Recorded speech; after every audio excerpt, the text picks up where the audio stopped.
So this event is basically a time for everybody to pay honor to the man who kept the game alive and kept developing it, and inspired so many other people around it to tell stories. We're doing essentially what a lot of people are doing all over the world, and that's bringing people together, running games, introducing people, bringing people back, and just have a good time, really, and just to show people that there is such a thing as social gaming. You come to play a game where you can be someone apart from yourself, someone like completely out of your comfort zone, maybe even.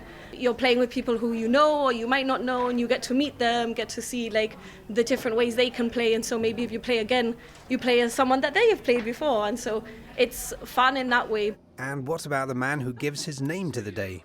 Gary Gygax's pioneering vision is more influential today than ever before, more than half a century after the very first edition of Dungeons & Dragons came to be. He was very much into history and into wargaming in particular.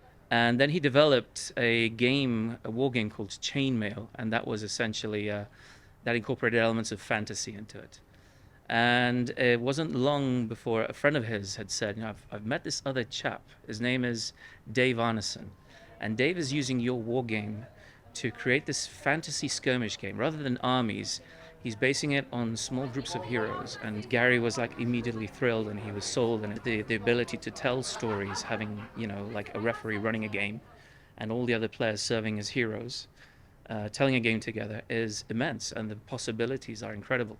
People that used to play the game back when they were young now work in entertainment industry, and they wanted to show some of their childhood. So we have the game basically being brought to light in series like Stranger Things, Baldur's Gate 3, which is a video game that's won a lot of awards, that's based on the current D&D rules.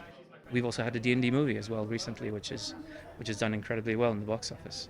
I wish there were perhaps more events like these, because that would sort of give a bit more of a social aspect to the game itself. If any of this is calling to you, good news. The Rocks community of tabletop gamers is welcoming new members.